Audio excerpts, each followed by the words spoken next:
Hello everyone, welcome back to my channel S K skillful. कैसे हैं आप लोग?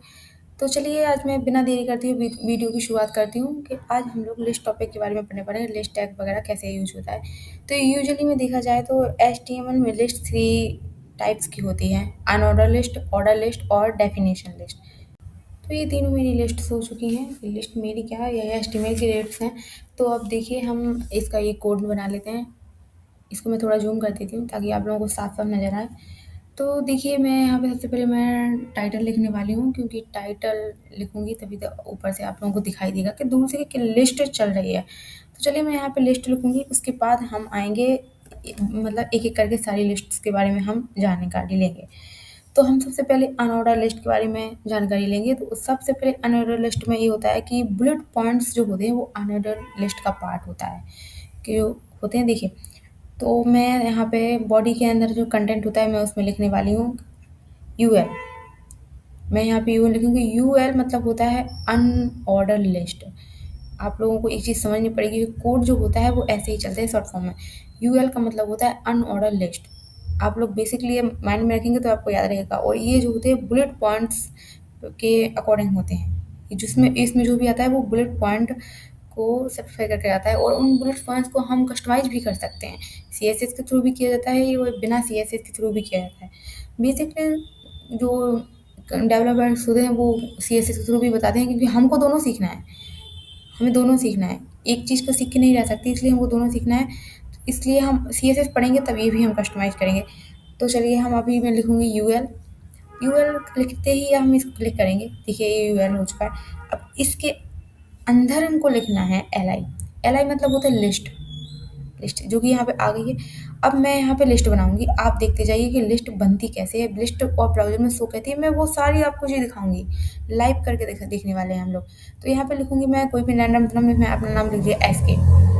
अब मुझे और लिस्ट बन रही है तो मैं कुछ और एक दो नाम मुझे और लिखने पड़ेंगे। तो उस हिसाब से मैं यहाँ पे लिखने वाली हूँ। LI लिख लिया है तो अब LI करके हम लिखेंगे हम मिली। मैं कोई भी नाम लिख रही हूँ, आप अपने अकॉर्डिंग कर सकते हो। इस नाम से कोई भी रिस्पॉन्स नहीं होने, मतलब कोई भी गड़बड़ नहीं होगी। तो मैं यहाँ पे मिली लिखने वाली हूँ। उसके बाद मैं एक नाम और लिखूँगी, क्योंकि तीन चीज़ें लिख लेती हूँ ताकि लिस्ट आपको लगे कि हाँ ये लिस्ट है। तो मैं एक नाम और लिखूँगी LI करके, उसका नाम लिखूँगी रूही। और ये मेरी अनऑर्डर लिस्ट बन के रेडी हो चुकी है। देखिए ये कोड जो है UL LI, ये अनऑर्डर लिस्ट का कोड बन चुका है जनरली। तो अब आप लोग बताइए आपको कोई प्रॉब्लम नहीं, अगर प्रॉब्लम हो तो प्लीज़ कमेंट में बताएं। अब मैं आपको ब्राउज़र में ओपन करके दिखा रही हूँ। देखिए ये जो गोल सर्कल बना है नेम्स के आगे, इसको बोलते हैं बुलेट पॉइंट। इसको हम इसी की बात कर रही थी कि मैं इसको मैं कस्टमाइज़ भी कर सकते हैं। इसको कस्टमाइज़ करने के बहुत तरीके होते हैं, CSS के थ्रू, बिना CSS के थ्रू। तो चलिए मैं आपको एक छोटा-सा एक तरीका बताती हूँ जिससे हम लोग इसे कस्टमाइज़ कर सकते हैं। ये 2 तरीके से कस्टमाइज़ होते हैं, एक तो स्क्वायर फॉर्म में, एक सर्कल फॉर्म में। सर्कल फॉर्म जो होता है वो होता है डिफ़ॉल्ट फॉर्म, बाय डिफ़ॉल्ट, जो मतलब ऑटोमेटिकली इसमें आएगा। जैसे कि अभी आ रहा है, हमने कोई चेंजेस नहीं किया, आ रहा है। अब मैं इसको आपको स्क्वायर के फॉर्म में बताती हूँ। तो यहाँ UL के साइड में हम लिखेंगे टाइप स्क्वायर। ये टाइप एट्रीब्यूट की थ्रू होता है। टाइप एट्रीब्यूट का यूज करके हम यहाँ पे कर सकते हैं। CSS से भी कर सकते हैं, लेकिन उसके लिए हमको CSS में जाना पड़ेगा। यहाँ हम डायरेक्ट कर पाएंगे। देखिए यहाँ पे देखिए, आप इस देख सकते हो, इसका स्क्वायर फॉर्म बन चुका है। ये स्क्वायर फॉर्म में नजर आ रहा है साफ साफ।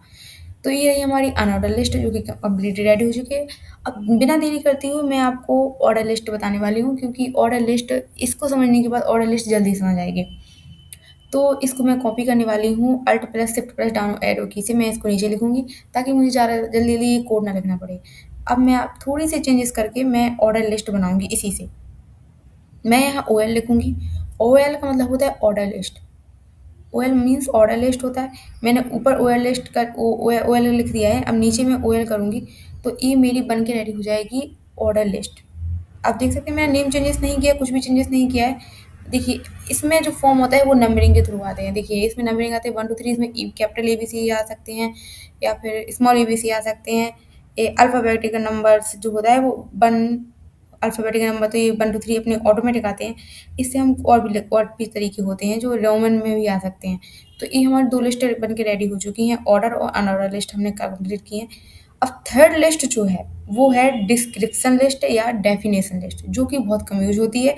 लेकिन मैं आपको वो लिस्ट भी बताने वाली हूँ, क्योंकि कहीं इंटरव्यूज़ वगैरह में ये पूछ लिया जाता है कि डेफिनेशन लिस्ट क्या होती है, तो उसका कोड भी पूछ लेते हैं, तो मैं आपको बताने वाली हूँ। देखिए, मैं इसी के नीचे बता रही हूँ ऑर्डर लिस्ट के, तो डीएल मतलब होता है, डीएल का सीधा-सीधा मतलब ये है कि डेफिनेशन लिस्ट।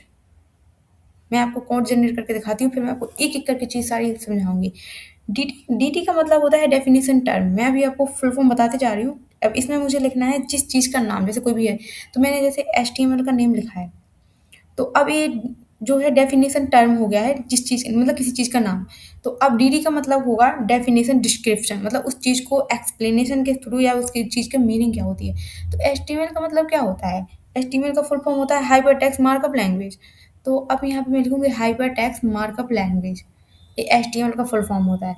तो आप लोग समझ गए होंगे कि एचटीएमएल जो होगा वो टर्म है, और डीडी में हम लिखेंगे उसके एक्सप्लेनेशन के, जो एचटीएमएल है उसको एक्सप्लेन कैसे करेंगे। तो ये हमारा हो गया। अब मैं इसको 2 बार कॉपी करूँगी, क्योंकि मुझे 2 बार इसको और लिखना है, क्योंकि मैं आपको एचटीएमएल के साथ सीएसएस और जावास्क्रिप्ट के थ्रू भी ये समझाने वाली हूँ। तो मैं इसकी थोड़ी नाम चीज़ कर दूँगी, यहाँ पे मैं लिखूँगी सीएसएस। सीएसएस का फुल फॉर्म होता है कैस्केडिंग स्टाइल शीट्स। तो इसका बस नाम मुझे चेंज करना है डीडी में, क्योंकि सीएसएस कर चुकी हूँ, तो इसका कैस्केडिंग स्टाइल शीट्स, ये हमारा सीएसएस के लिए बन गया। मैं आपको ओपन करके भी दिखाने वाली हूँ कि ओपन करने के बाद ये सीएसएस में मतलब ये सारे मतलब डेफिनेशन जो लिस्ट है वो ब्राउज़र में कैसे शो होती है। यहाँ पे लिखने वाली हूँ मैं जावास्क्रिप्ट। तो यहाँ पे जावास्क्रिप्ट लिखने के बाद मुझे यहाँ पे डीडी में भी लिखना पड़ेगा। तो डीडी में मैं लिखूँगी प्रोग्रामिंग लैंग्वेज, क्योंकि जो जावास्क्रिप्ट है वो एक प्रोग्रामिंग लैंग्वेज है। आप लोगों को ये पता होना चाहिए, क्योंकि इंटरव्यूज़ में ये सारे क्वेश्चन पूछ लिए जाते हैं, और वैसे भी कोडिंग सीखोगे तो ये सब तो आएगा ही, लेकिन डेफिनेशन लिस्ट सब लोग नहीं पढ़ाते हैं, और इसलिए और इंटरव्यूज़ में पूछी जाती है। इसलिए मैं आपको रिकमेंड करूँगी कि आप लोग भी सीखें इसको। मैं आपको बता रही हूँ, प्लीज़ जितना तो सीख ही लीजिए जितना मैं बता रही हूँ। तो देखिए, ये जो है ये इस तरीके से शो होगा ब्राउज़र में। मैं आपको ज़ूम करके दिखा रही हूँ कि इस तरीके से शो होने वाला है। ये हमारा पूरा कोड है। देखिए, ये डेफिनेशन लिस्ट को बहुत अच्छे से मैंने आपको बताया है एक-एक कोड लिख के। इसके बाद आपको समझ में आ जाना चाहिए। अगर नहीं आता है तो प्लीज़ आप लोग कमेंट्स में ज़रूर बताएँ। और इस टाइप से मैं आपको बता दे रही हूँ कि मैंने बात की थी कि मैं आपको सब कुछ बताऊँगी। तो डीएल मैं आपको बता चुकी हूँ कि डेफिनेशन लिस्ट है। डीटी जो है डेफिनेशन टर्म है, किसी चीज़ का नाम वगैरह लिखते हैं, और डीटी हो उस चीज़ की एक्सप्लेनेशन जो देते हैं। तो चलिए, कमेंट आप लोगों को आज का वीडियो कैसा लगा कमेंट करके ज़रूर बताइए, और अगर वीडियो पसंद आई हो तो लाइक्स कमेंट सब्सक्राइब करना ना भूलें। और नेक्स्ट वीडियो मैं जल्दी लेके आऊँगी। आप लोगों को कोई भी प्रॉब्लम हो तो प्लीज़ कमेंट्स में ज़रूर बताएँ। धन्यवाद।